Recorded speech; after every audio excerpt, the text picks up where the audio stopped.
Welcome to the Nourishment Mindset Podcast, your guide to good food, good health, and a good life. And now, here's your host, Nutrition Network advisor, and author of the Nourishment Mindset, Dixie Huey. Happy Transformation Tuesday, y'all. Today's episode, Nourishment Mindset Podcast number 11, a bit of a guinea pig of sorts. I got this guy here with me. I call him, "Oh no, you didn't, Buddha." He makes me laugh. I saw him in a little cheapo store in France, and he came home with me. So we're doing a little bit of a change up today. Substack has a video beta, so I thought I would just try this out in addition to having an audio guide, because I'm going to be inviting some guests on here soon. And so my vision is to have us side by side so that you can actually see the guests that I am bringing on while you listen to all of the wonderful health information that they will be providing. So, Nourishment Mindset. This podcast is where we use real whole foods to eliminate or reverse chronic lifestyle conditions, and I pair that with straight talk. I am all about helping you either rediscover or find your vitality. We only have one life. Let's have good food, good health, and a good life. So today, reason I have "Oh no, you didn't, Buddha" here is because today's episode is all about mindset. And for those of you watching the video, you might be wondering why I have this hat on. Well, there are two reasons. The first is that I live in Florida, so it's cool year round. The second is that, quite frankly, my hair is identifying as gray, and I need to take care of that. I have an awesome new thing I've been using called hair print. And this is a non-chemical way to restore natural hair color. I ain't gonna lie, it's a pain in the ass. But I really like the company. I like what it does for my hair, and I don't have to use all the chemicals that are found in salons. So we all have to make our own choices. I'm not telling you not to go to a hair salon. It's not perfect, but for me, it's something I'm trying. So all right. A team that I work on the weekends, we had a question posed to us that was, if you could have an unlimited supply of X, what would X be? So the first thing that popped into my mind, in a minute, Pinot Noir from Burgundy.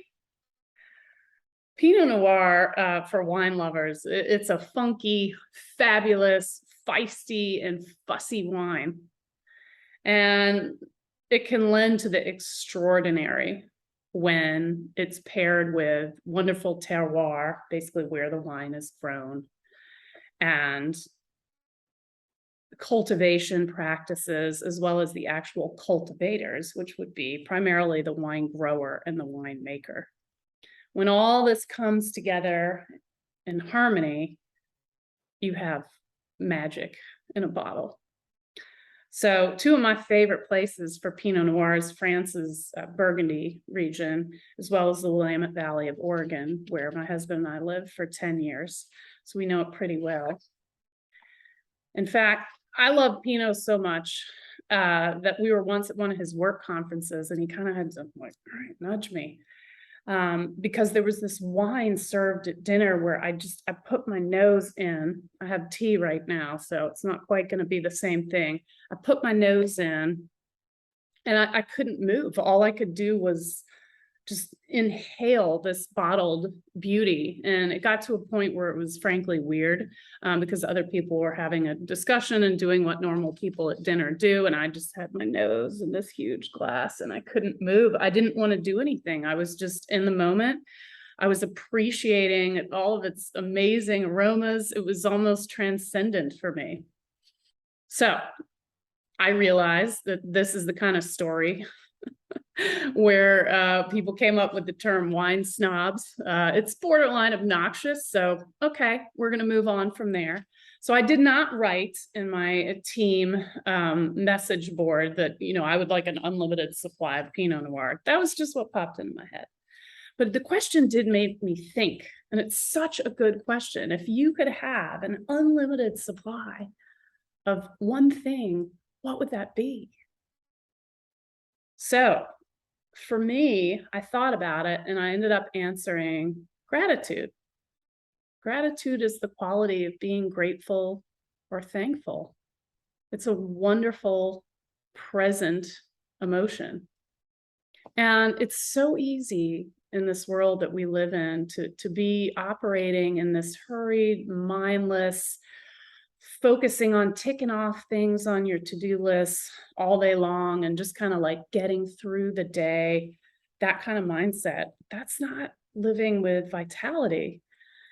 And I know that because this was my mindset for a long time, especially when I was just out of business school and building my business, my wine marketing firm. It was just go, go, go all the time. And for the most part, I was having fun achieving my business dream and meeting people and growing things. I mean, it was highly engaging and wonderful. And people who work in wine are very passionate by and large. They love what they do. They love to see the world. They tend to be grateful for things. So all of that was wonderful. But fast forward a couple of years, business was really good. It had taken off more than I had thought. I was frankly having trouble keeping up with it. And one holiday season, Patrick, my hubby, and I were walking in downtown Portland where we live. I turned toward the store and I caught my reflection in the mirror and I was quite taken aback because the chick looking back at me was exhausted, bags under her eyes, really pasty. That kind of comes with living in rainy Portland, but also pudgy. Worst of all, boring. All the things that I had done just for pleasure, for fun, I had started turning down just to focus on growing my business. And hey, I mean, that's sometimes what you need to do, but I was not in a good place that night. And so as someone, especially who is long identified as like, at that point, as like fit and filled with energy, I couldn't believe what I saw. I was flabbergasted. How had this happened to me? I had competed not too many years prior in the national age group championships for triathlon for amateurs. How was this chick staring at me? Where was the Dixie that I thought I was? Where had she gone? I'd put all my energy eggs in one business basket. It didn't happen overnight, but it happened slowly over time where I just let things, go. I turned down social invitations. I stopped learning. I stopped reading. It was just go, go, go, business, business, business. And it was around this time after I realized that I had just, gone so far down the rabbit hole, I needed to make big change that I started really just diving into some fitness podcasts, wellness books, that kind of thing, just doing a lot of reading. And this is how I came to find low carbohydrate, high fat nutrition.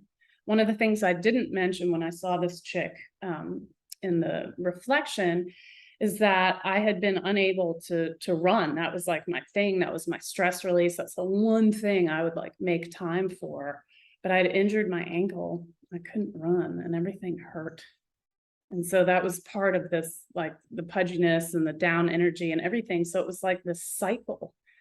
And this sometimes happens in life, but when I found the low carb, high fat nutrition, as I've mentioned on prior podcasts, this kind of blew me away. I mean, this was the antithesis to how I had been taught by other authors, doctors, nutritionists of how to eat.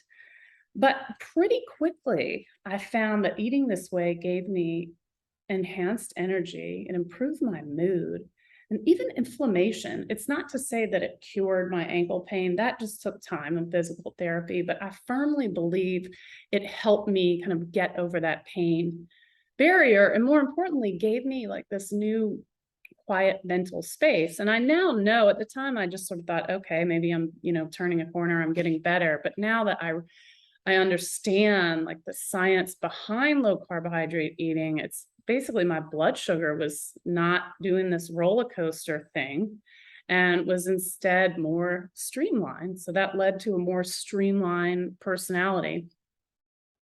So it was not long after sort of having this checkpoint realization and learning and changing my diet that I decided to return to my study of French.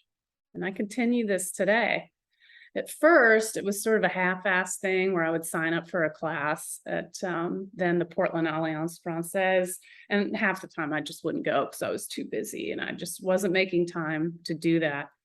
But then I finally did commit to doing this, and it was the reason I bring it up is because it's the one thing at the time that I was doing in my life just purely for pleasure. And I realize a lot of you might be like, how is like studying French for pleasure? That's just me, I'm weird. But you could say, find your own purely for pleasure thing if you don't have that in your life. Shortly thereafter, I returned to yoga, which I had been doing on and off for years, but mostly off when I was building my business. I just didn't have time. Yoga is something I now teach. And if you had told me back then, I'm like, no way. And I'm so grateful for it every week. I teach a few classes a week because yoga is all about gratitude. In the Western world, we've kind of made it like a sport, but this is not the original intention of ancient yoga.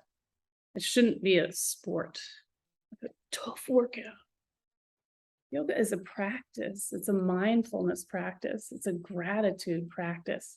It's a silent place where we can go to intentionally breathe, inhaling and exhaling, and just focus on the movement. And more importantly, just be 100% present. So for your listeners or viewers out there, I'd like you to think of two things for your life. One thing, maybe that you're already doing, or maybe you could return to or do something new just for the pure pleasure of it. And then secondly, how can you cultivate gratitude in your life? So for me, it starts, and everyone will be different, but I've tweaked it over the years. It's my mindful morning.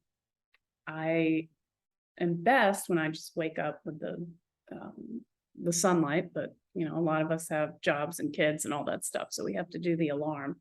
But I set my alarm on like a really calm, like I don't want to be rattled out of bed by some crazy AC/DC music or something.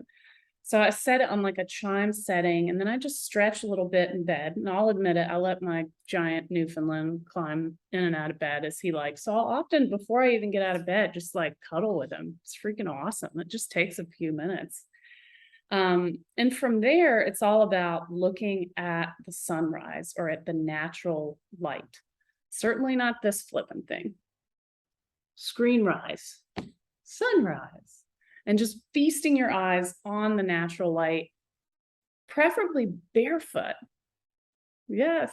So you walk outside barefoot. I know there are the elements, and I'm lucky I live, in Florida. It's usually just hot and humid year round here, but just grounding the feet into the earth and gazing at that sunrise or natural light. After that, I come in, I have what I call my morning mocktail, sparkling water, either with lemon lime or an apple cider vinegar and some salt. From there, I'll go out on my lanai, and all this is taken so far, we're not even 10 minutes in. This is not some lengthy process, but I'll hop out on the lanai to do a little more stretching rather, and breath work, where I'm doing a few counts of an inhale. So if I do a 3-count inhale, then I might hold my breath at the top of that inhale for 5 seconds, and then a 3-count exhale and a hold for 5 seconds before I take the next breath. So just, a few of these. I'm not sitting there again for 5 minutes doing this. I'm just grounding myself, being intentional about my morning. Then I have some physical therapy exercises. And I close that out with a couple of things. One is the loving kindness prayer. May we be well and happy. May we accept the arising and passing of things. May we find the deep peace of contentment through awakening. And one of my yoga teachers taught me that you ideally would say this prayer once for yourself, once for someone you love, once for someone who's perhaps neutral in your life. And here's the kicker: the fourth time you say it for someone that you're having trouble with, whatever that may mean to you. So if there's someone who you're angry at or sad about or something, you're bringing yourself to say that for them, recognizing their humanity. And then I have my own mantra where I talk about reminding myself, be present here in this moment. Be gracious. Try to find the best in others. Boy, it can be hard sometimes, even in ourselves, to find the best. And then finally, to be grateful. And so I literally say this stuff out loud on my lanai. I know it's strange. But I can tell you just the sense of calm and making this investment that is maximum 15, it could be 10 minutes every morning, makes a huge difference.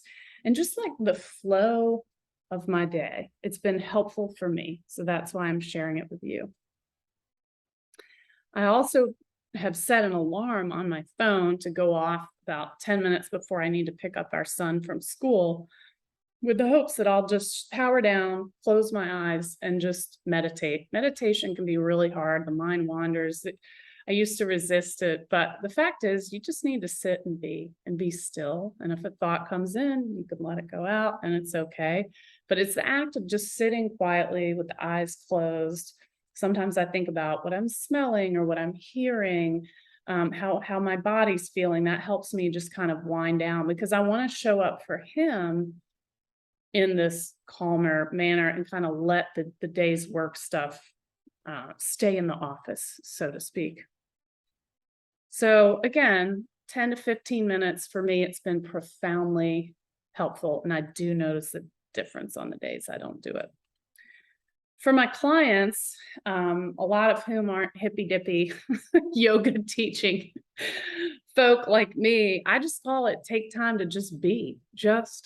And if you want to close your eyes, great. If you want to do like a walking, without the phone or the earbuds, just time every day, minimum 5 minutes to just be. Not to do anything, not to think, not to fret, to be present. For many people, religion, I think, helps with this a lot, this attitude of being present and grateful, and for others, we need to work to cultivate it in ourselves.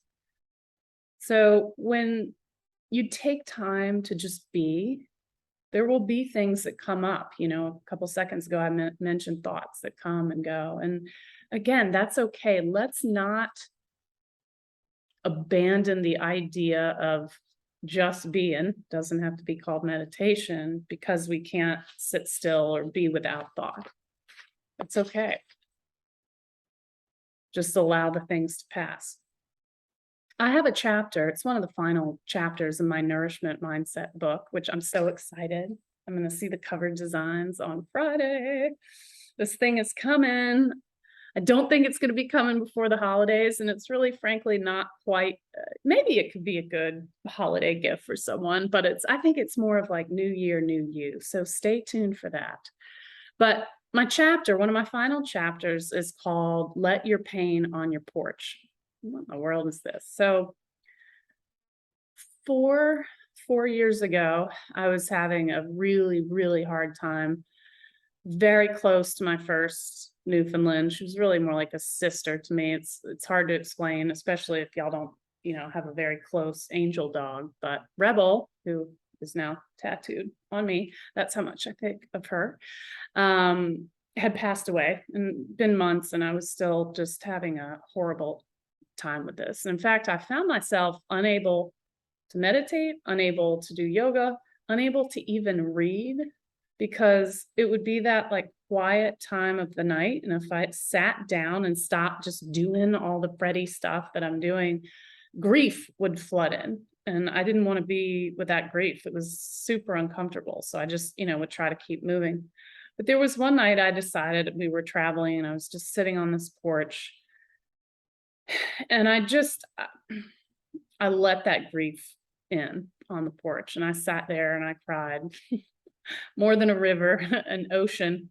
I was exhausted, swollen eyes, like really, really tough. I also didn't know that there was a bunch of mosquitoes out there. So that was nice the next day. But when I finally felt like I could just experience the pain that I had been trying to run away from, it was really, for me, profoundly healing. And it makes me wonder, a couple things I think about when I think about gratitude, mindfulness, being present, even if it's with uncomfortable feelings like pain, grief, depression, is when we're trying to run away from all that, it, for a lot of us, will make it worse. And so I realized that I had been avoiding the very thing that I needed to do to help me process that grief and that loss.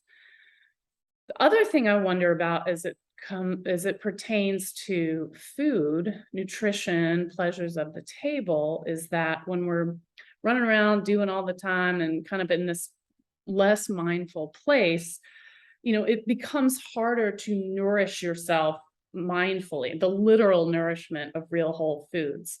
We feel like we don't have time to do it. It's just one more thing to do, instead of like, wow, I'm going to source and prepare and enjoy this meal as more of an experience, not a to do. So that's kind of the whole dealio behind the name of the podcast and the book. It's a nourishment mindset. And to me, the mindset is the most important thing for health and vitality, even more so than the nutrition and the real whole foods.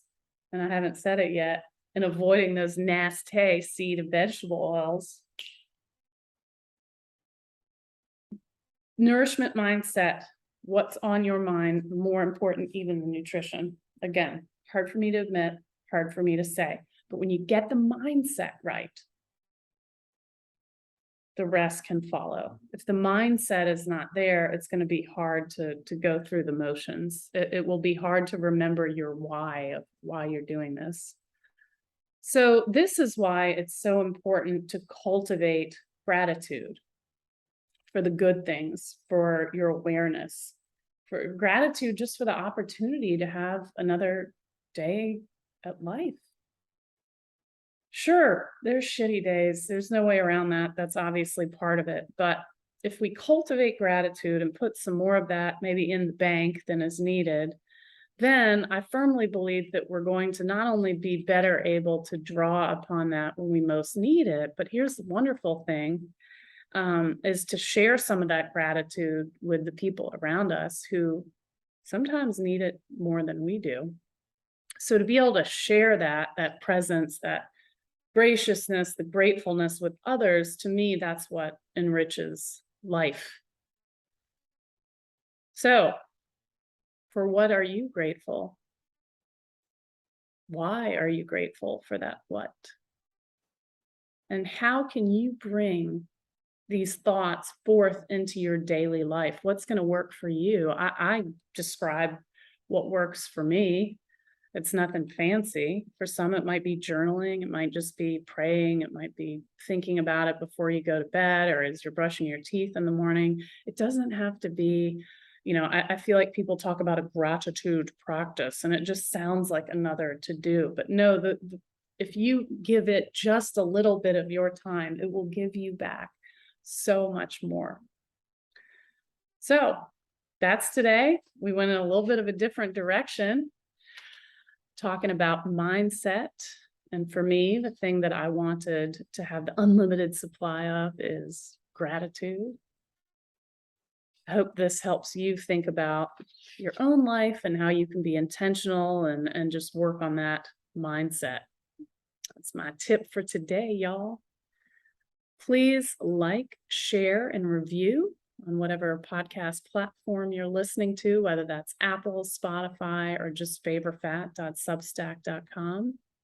You can find me on Instagram at Nourishment Mindset, on LinkedIn at Dixie Huey, or favorfat.com. And I'm always happy to take questions, topic requests, all that good stuff. So on behalf of Oh No You Didn't Buddha, I hope you have a wonderful, nourishing week. And I'll see you here next Tuesday for episode 12 of the Nourishment Mindset. Bye.